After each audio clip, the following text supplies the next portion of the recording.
The photo hit me harder than a punch. No warning, no build-up, just a careless Facebook scroll on a Saturday morning while I was still in my robe, watering the lawn.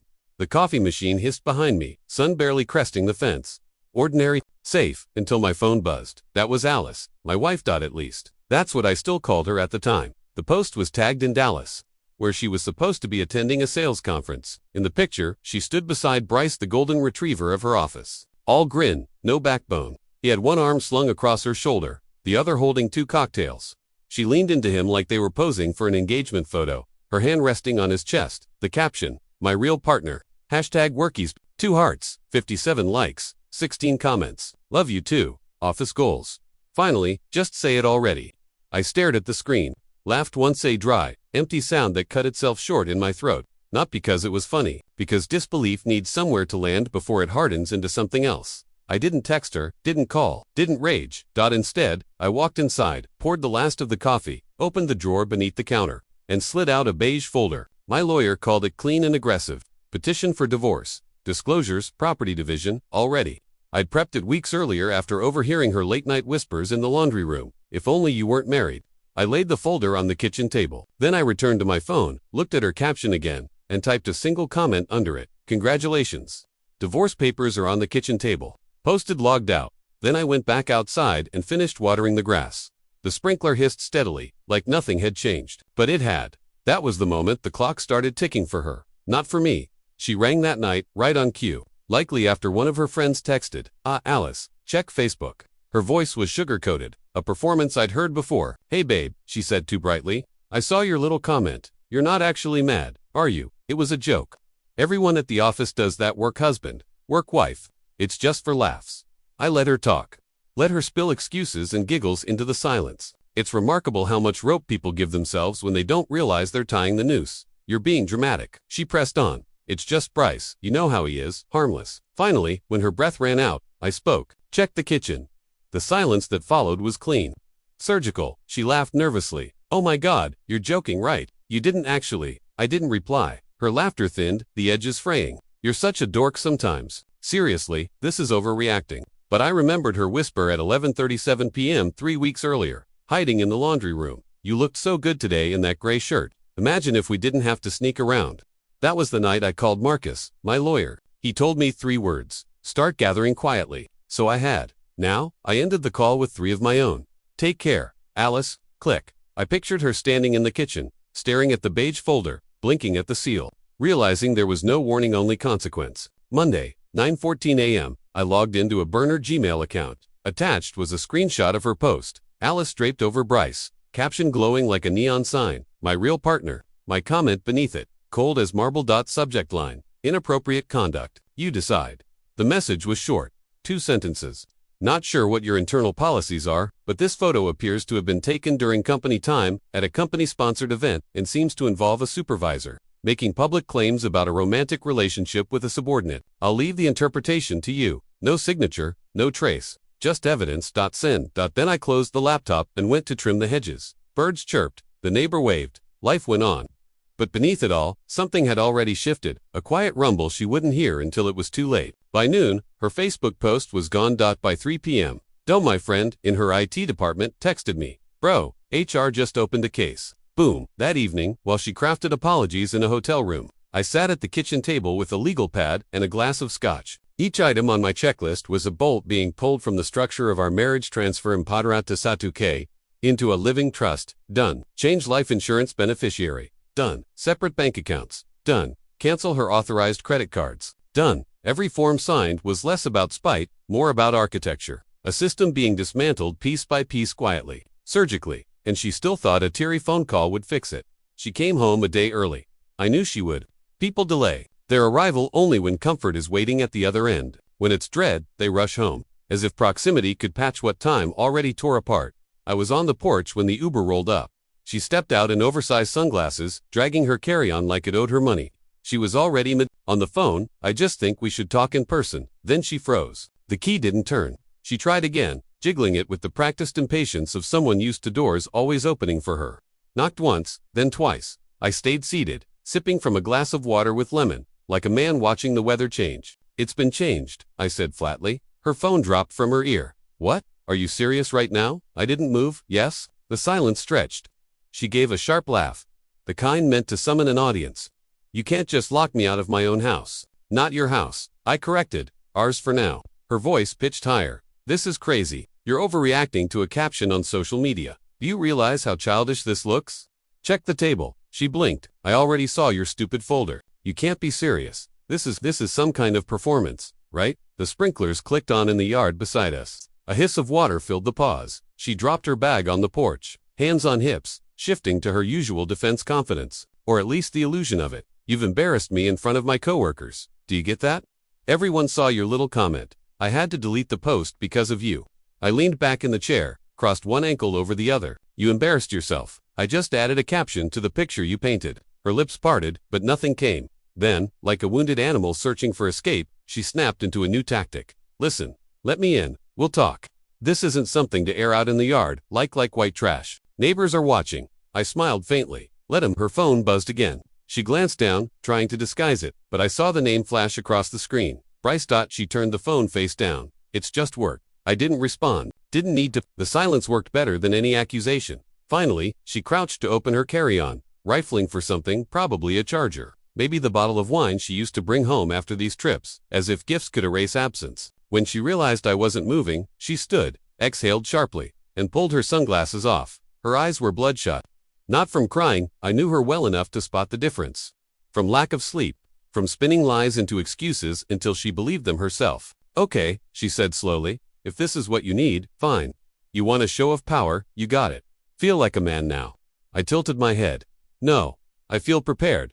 Her jaw tightened. She grabbed her phone again, dialing fast. I listened as she whispered to someone, her sister, maybe about how I'd lost it, about how she was locked out of her own home, about how she needed a place to crash until she figured this out. That phrase "figure this out" was one she always used when she'd maxed out a credit card or forgotten a bill, as if problems simply untangled themselves given enough charm.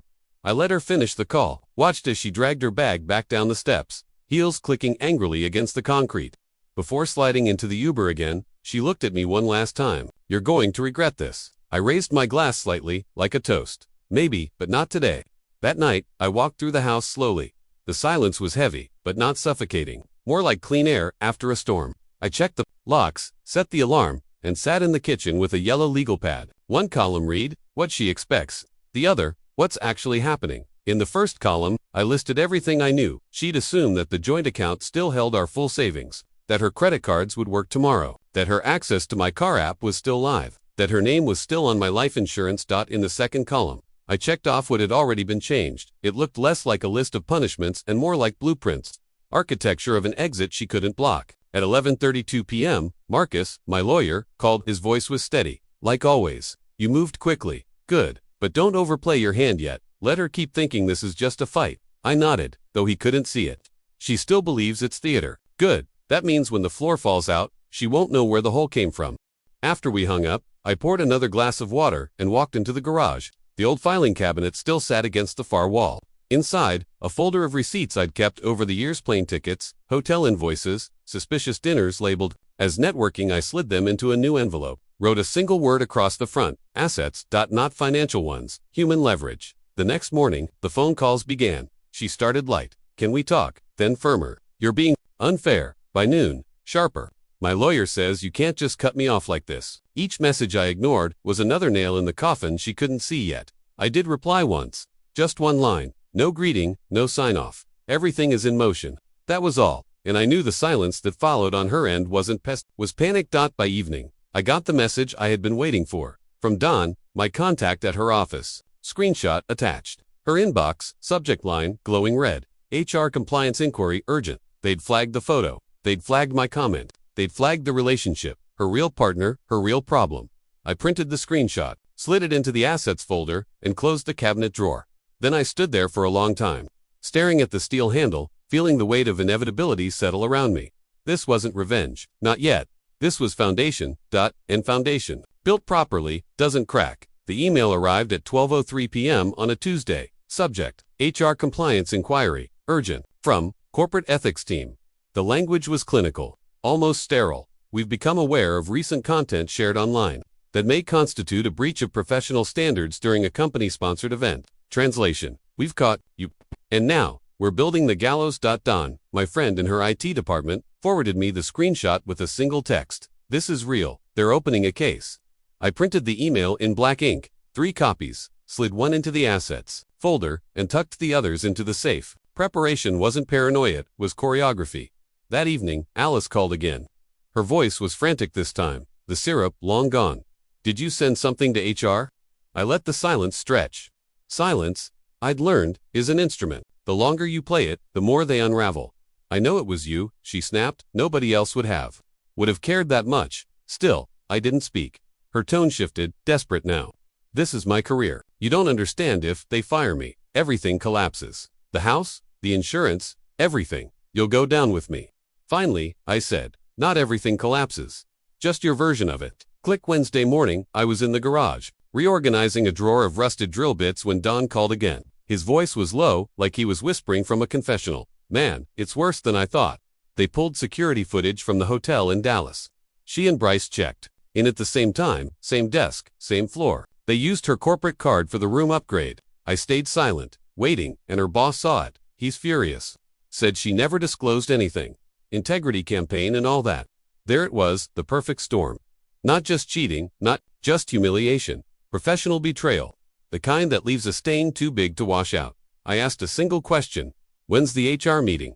Tomorrow morning, 9 sharp, private conference room. But she's already panicking, crying. In the break room, calling it a misunderstanding. Good, I said, let her sweat. That night, I sat at the kitchen table with a fresh legal pad. I wrote across the top in steady letters, Phase 2. Under it, document HR proceedings. Freeze joint account. Reroute mortgage payments to single account. Cancel her phone line. Insurance claim reassignment. Each step was a lever. Each lever, a piece of machinery shifting the ground beneath her. And while she scrambled for balance, I stood still. Thursday, 9:27 a.m., I received a text from Dawn. She's in the meeting. Looks bad. At 10:11, another. They suspended her. Access. Laptop confiscated. At 10:46, security walked her out. Official termination pending review. I read the messages while sipping black coffee, the steam curling like smoke signals. I didn't smile. I didn't gloat. I simply folded the paper towel beneath my mug into neat squares, one after the other, as if precision alone kept the world aligned. By noon, her text arrived. You ruined me. I typed one reply. No, you ruined yourself.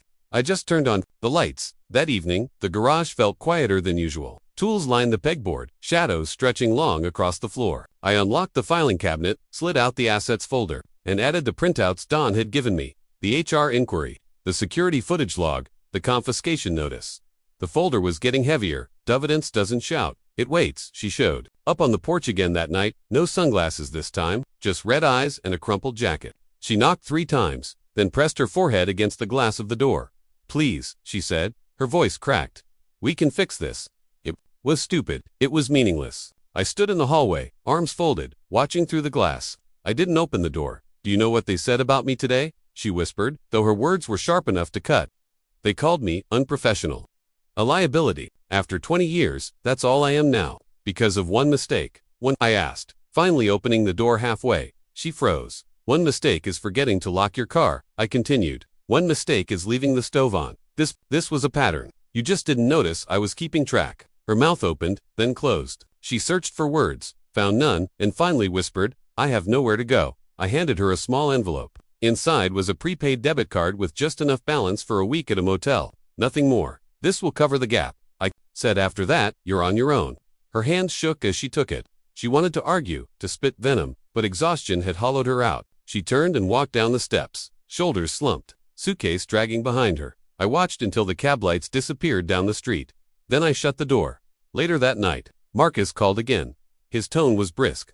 She's going to fight the divorce. She'll claim assets, spousal support, maybe even half your pension. She can claim whatever she wants. I said calmly. She won't get it.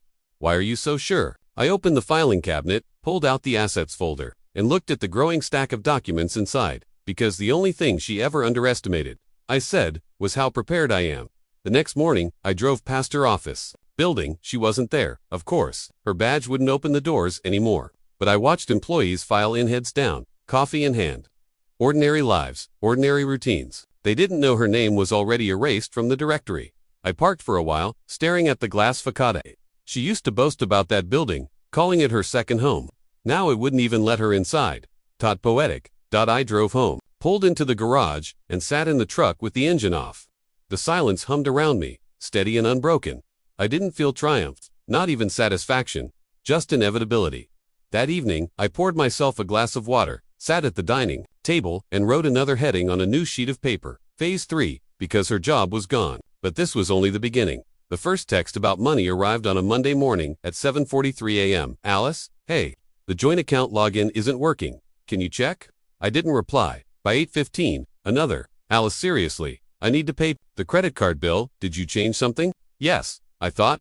Everything. By 9:02, she called. I let it ring until it stopped. When the first decline hit, I knew it before she did. I'd canceled her authorized user status on 2 cards. 1 call, 2 signatures, and years of her swipe. Now, explain later, lifestyle went dark. At 12:37 p.m., Dawn texted me. She tried to use her Amex at the airport bar. Declined. She made a scene. I pictured it, Alice with her practiced laugh, ordering wine like nothing was wrong, until the cheerful beep of refusal cut her down. I could almost hear her protest. The flustered swipe of the card again. The final embarrassment when the bartender leaned in to say quietly, it didn't go through. Not anger, not violence, just reality, correcting itself. That evening, she called again. This time I answered. You've gone too far, she hissed. You cut me off. Are you insane? I can't even buy dinner. You have your own income. I said calmly, I don't have access right now. They froze my accounts while HR investigates.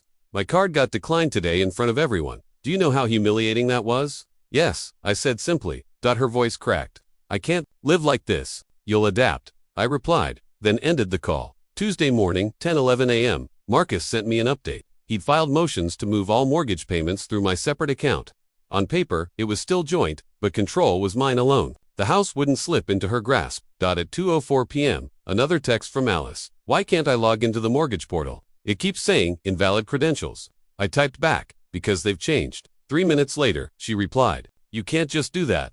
I set the phone down and went back to sanding an old chair in the garage. Her outrage was background noise. Now, that night, I opened the filing cabinet again.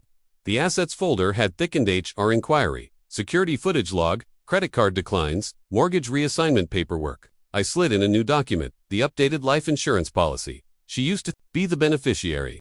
Now, it was my sister Elaine, practical, steady, no nonsense. The kind of woman who wouldn't shed a tear, just sign where needed. Alice didn't know yet. She would, eventually. The discovery would cut deeper than any insult. Wednesday morning, she appeared on the porch again. Same suitcase, same hollow eyes. You can't just erase me, she said, her voice trembling. I've built a life here too. This is my home. It was our home, I corrected. Now it's a structure with 2 names on paper, and those papers are shifting. She stepped closer, her hands shaking.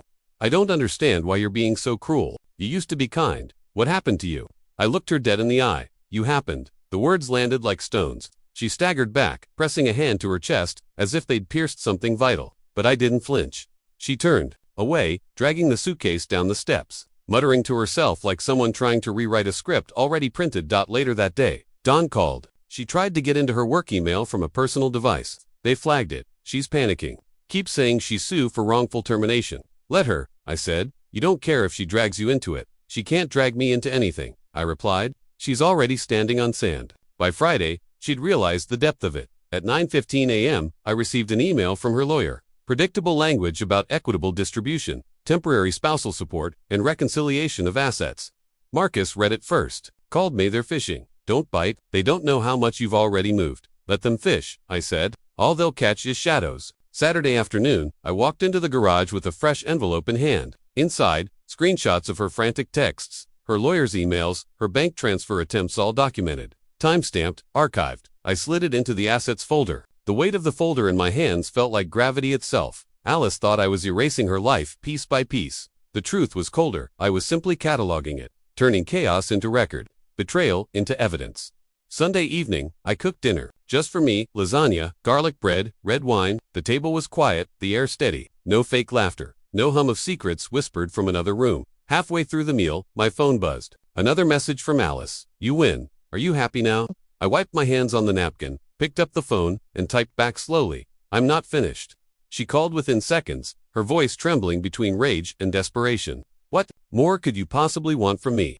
You've taken my job, my money, my house. What's left? I let the silence build until she couldn't take it. Finally, I said, "The one thing you never gave me. Truth." She stammered. It was nothing serious, just flirting. I cut her off. Save it for court. Then I ended the call. That night, I stood in the garage, staring at the envelope labeled assets. It was thick now, full of paper, heavy with proof. But proof wasn't the goal. Proof was just scaffolding. The real structure was still rising. Because money was temporary. Jobs came and went. Houses could be sold. Accounts could be drained. But reputation, that was permanent. And Alice hadn't yet realized that while she was fighting for scraps of cash. I was already moving toward the one stage she couldn't escape, her name. Monday morning, the local paper ran a story. Not front page, not bold print. Just a small article in the business section. Regional manager, suspended amid policy review. It was Alice. They hadn't printed her name yet, but anyone in her circle could read between the lines. Her title, her office, her conference, every breadcrumb was there. Dawn told me she came into the office that day anyway, trying to talk her way back in. They didn't even let her past the front desk. At 3:14 p.m., she texted, "Are you happy humiliating me? Everyone knows now." I replied with a single sentence, "Not everyone, not yet," because the assets folder was more than financial records now. It contained screenshots of her messages, the videos she never realized synced to the family iPad, the emails to Bryce labeled private. Every piece of evidence that stripped her mask away. And reputation isn't ruined by rage. It's ruined by exposure. Thursday night, I called Marcus. We sat across his walnut desk, the glow of his desk lamp pooling over the documents between us. "She fight," Marcus said. "She try to paint you as controlling, maybe even abusive." "She try," I agreed. "So what do you want, exactly?" I slid the assets folder across the table. Its weight made a dull thud that echoed longer than any words could. "Leverage," I said. "Enough that when the time comes, she doesn't just lose the case, she loses the narrative." He opened the folder. Page after page. Screenshot after screenshot. His eyebrows rose higher with each one. "You've been building this for months, years," I corrected. He closed the folder, exhaled slowly. "This isn't divorce strategy. This is demolition." I didn't argue. The court date was set for mid-September. She walked in with her lawyer at her side, wearing the same navy dress she'd once called her winner's dress. But there was no winner's shine left in it. Her lawyer opened with predictable lines. "My client has been unfairly cut off financially. She contributed significantly to this marriage. She deserves equal share." Then Marcus stood. Surgical. "We have evidence to suggest not only financial misconduct, but also professional impropriety that places Mrs. Harlan's credibility into question." He slid the assets folder onto the judge's bench like a surgeon laying out instruments. Inside, HR inquiry letters, security logs, screenshots of her texts to Bryce, videos from the hotel folders she never bothered to hide, financial transfers showing unexplained withdrawals. Alice's face drained of color. Her lawyer stammered, flipping through pages that burned hotter than fire. This is irrelevant," he muttered weakly, but it wasn't. Because credibility isn't irrelevant in court. It's currency, and hers had just collapsed. The judge looked at her, then at me. "Mr. Harlan, you're asking for sole ownership of the property and no spousal support." "Yes, Your Honor." "And full control of the financial accounts." "Yes." Alice tried to speak, but the words snagged in her throat. The judge nodded once. "Motion granted." Just like that. Years of entitlement erased in less than 10 minutes. The house was quiet that evening. Papers signed, accounts closed, keys returned. She came by one last time to collect the remnants of her things. A box of clothes, a set of perfume bottles, a framed photo she pulled hastily from the wall. She didn't meet my eyes. As she turned to leave, she whispered, "You destroyed me." I stepped closer, my voice even. "No, Alice, you destroyed yourself. I just made sure the world saw it." She blinked hard, fighting for words, but none came. She walked out the door, suitcase wheels rattling across the porch, down the steps, into the dark street. I didn't follow. I didn't wave. I just closed the door, turned off the light, and let the silence settle over the house. Because some revenge is loud, but the most dangerous, it's whispering.